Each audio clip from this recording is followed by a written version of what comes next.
السلام عليكم وبركاته دمانتينا عشركم waxaan uga hadli doonaa simple future tense dhacdo mustaqbal oo fudud tensigan simple future tensigu waxyaabo badan uu ka caawin doona inaad ka hadashid mustaqbalka iyo waxyaabo aqoon doontid meelaha aad doontid qofka noqon doontid okay si good mustaqbalka aad u isticmaali kartaa simple future tense hadii lagu weydiiyo muxuu yahay macnihiisi leedahay is used to waxa loo isticmaalaa talk about inaad ka hadashid actions ficilada or events ama dhacdooyinka ayaad u isticmaali kartaa ina waxa way aad uga hadashid dhacdooyinkaasi ama ficiladaas goorma la sameeyna ama goorma dhacayaan that ficiladaasi ama dhacdooyinkaaso will happen dhici doona will waxay tilmaamaysaa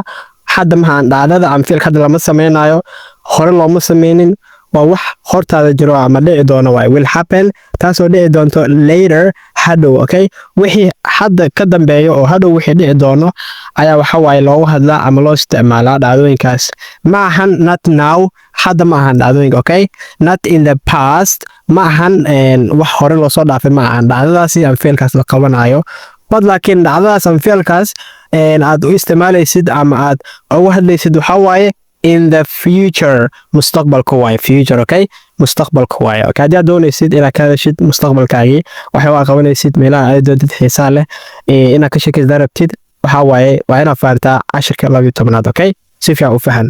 soo qaabkan u isticmaali karaa simple future tense isticmaalkiis ka waran waxaad u isticmaali kartaa ama haddaad iska wadhaano I use it tensigani waxaan u isticmaali karaa for what I will do wax aniga aan qaban doono okay waxyaabo aan qaban doono oo hadda aysan ahayn oo aan qaban doono ayaan u isticmaali karaa tusaale kale waxaan karin doonaa bariis waxa leedahay I will cook waxaan karin doonaa rice bariis tonight hour okay I will cook rice tonight waxaan karin doonaa bariis okay ka waran maxaa sameynaysaa waxa leedahay I will cook rice tonight waxaan karin doonaa bariis okay bariis sameyn doonaa so waxaan ka hadlayaa marka wax aan sameyn doono oo kale oo mustaqbalka ah okay so waxaan isticmaali karaa I use it waxaan isticmaali karaa for how I will feel saan dareemi doono okay dareen mustaqbaleed markaan ka hadlayo ayaan isticmaali karaa saan dareemi doono okay sababta hadda waxaan u soo dahay wixii hadda ka dambeeyo oo mustaqbalka saan dareemi doono waxaan leeyahay I will feel waxaan dareemi doonaa better caafimaad dareemi doonaa I will feel better caafimaad dareemi doonaa okay inkastoo hadda aan xanuunsanahay I will feel better wanaag ama caafimaad ayaan dareemi doonaa okay marka waa rajo waa qofka waxa uu ku rajaynayo waaye oo mustaqbalka ah I will feel better caafimaadkaygu wuu sii fiicnaan doonaa marka leedahay waa okay sidoo waxaan isticmaali karaa I use it for waxaan isticmaali karaa where I will go halkan aadi doono okay halkan aadi doono ama meesha tagi doono markaan ka sheekeynayo ayaan isticmaali sababta kale I will travel to waxaan u safri doonaa ama aan booqan doonaa ama aadi doonaa Hargeysa ayaan aadi doonaa magaalada Hargeysa tomorrow berito okay beri waxaan aadi doonaa Hargeysa marka leedahay waa wada ma ahan mana la soo dhaafin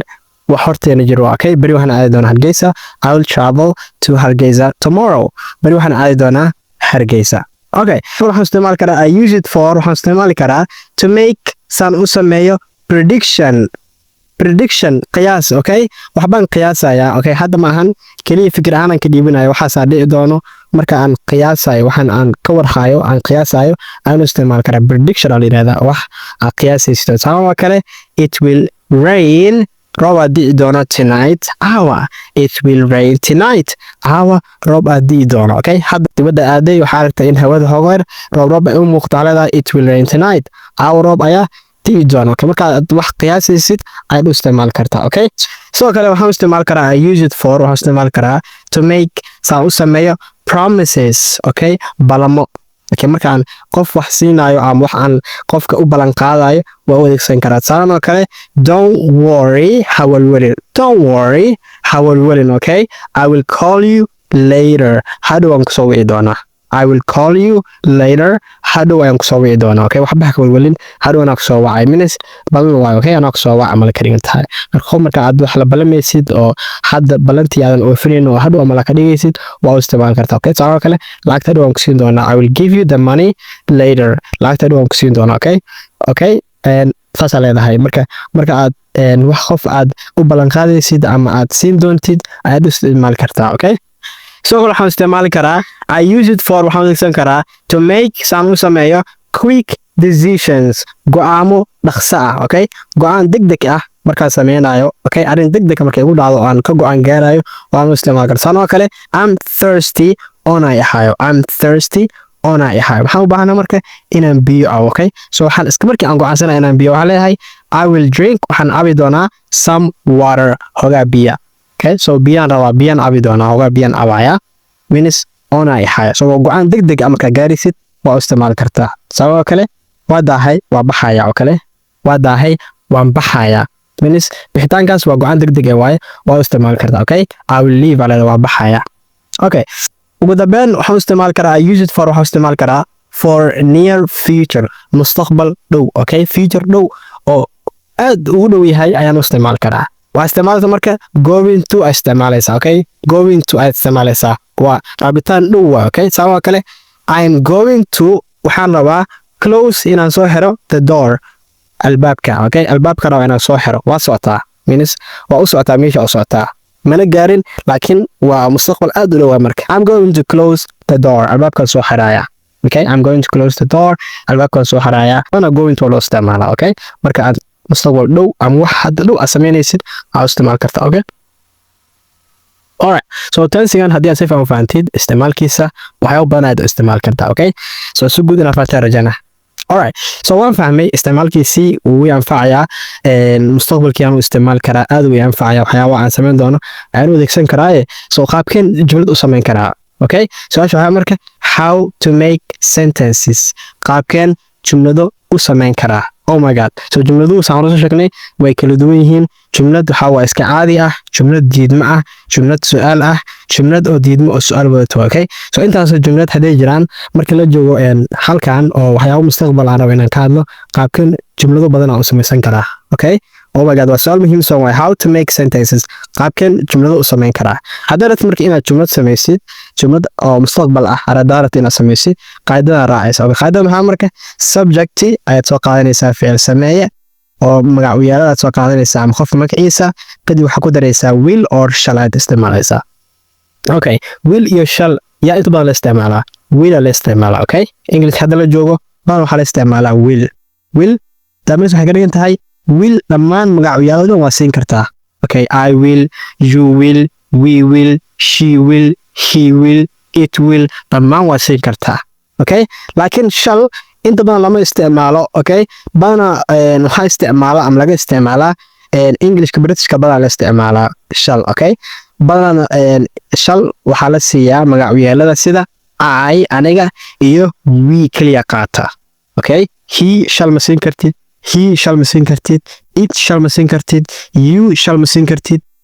they shall ma siin kartid maxaa waaye lama siin karo marka okay haddii lagu go'aamiyo oo shall isticmaal lagu dhaho shall kali waxaa siinaysaa I iyo we aa siinaysaa okay inta kale waxay qaadanayaan will ayay qaadanayaan okay inaad faham rajana marka qaadada hadda way ku jirtaa marka badanaa waxaa la isticmaalaa shall markaa wax qoraysid sharci ahaan markaa wax qoraysa isticmaal kartaa laakiin xagga hadalka badanaa waxaa isticmaal kartaa will isticmaalaysa okay marka waxaan naanay magacyaalka subjecta soo qaadanaysaa kadib waxaa siinaysaa will or shall okay kadibna waxa u dambeeya waxa waaye objects ku daraysaa okay ficilka qaabka loo sameynayo ama ficilka dhamaystirkiisa ayaad ku daraysaa okay alright haddaan ka bilowno jumlad markay tahay statement ama jumlad iska caadi ah waxay noqonaysaa tusaale oo kale I will marry you waan ku guursanayaa I will marry you waan ku guursanayaa oo means mustaqbal waa okay hadda maahan I will marry you waan ku guursanayaa means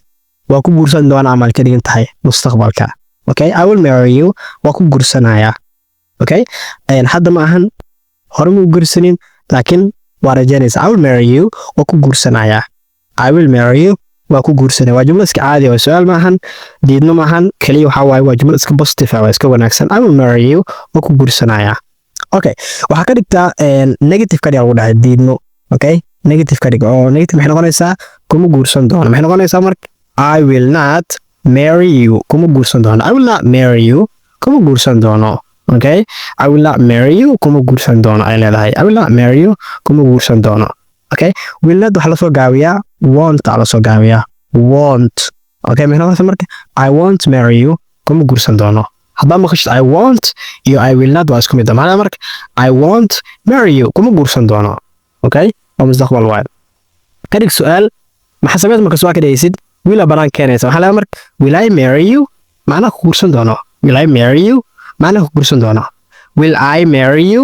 macnaha ku guursan doono akhriska muhiim waa keenaa hormaris dabaqaag will I marry you macnaha ku guursan doono okay mustaqbal will I marry you macnaha ku guursan doono okay kadig su'aal oo diidmo maxay noqon marka will sida soo qaadanaysaa I sida soo qaadanaysaa halkana kaliya waxa galaysa not waxay noqon marka will I not marry you will I not marry you macnaha ku guursan doonid will I not marry you macnaha ku guursan doono marka qaabkaas u kala bedelaysaa okay si guud ina fahantaa laga rabaa markay jumlad asalkeeda ina fahantid qaabka loo sameeyo adoo qaada raacayo kadibna ina fahanto markii aad ka dhigaysid negative qaabka aad sameynaysaa nada ku daraysaa marka kale su'aal wiila banaan keenay qaabkan u sameynaysaa okay mar walba okay marka aad diidmo oo su'aal wad ka dhigaysid qaabkan u qoraysaa alright ina fahanayna alright saala kale markay statement tahay you will join us for lunch waana la qadeyn doontaa you will join us for lunch waana la qadeynaysaa okay qof aad qado ku azuumayso waxa marka you will join us for lunch waana la qadeynaysaa okay anaga la qadeynaysa ama la karinta you will join us for lunch waana la qadeynaysaa ka dhigtiidmo you will not join us for lunch qadada waxa weeye mana cunaysid okay you will not join us for lunch mana la qadeynaysid okay ka dhig su'aal will you join us for lunch mana la qadeynaysaa will you join us for lunch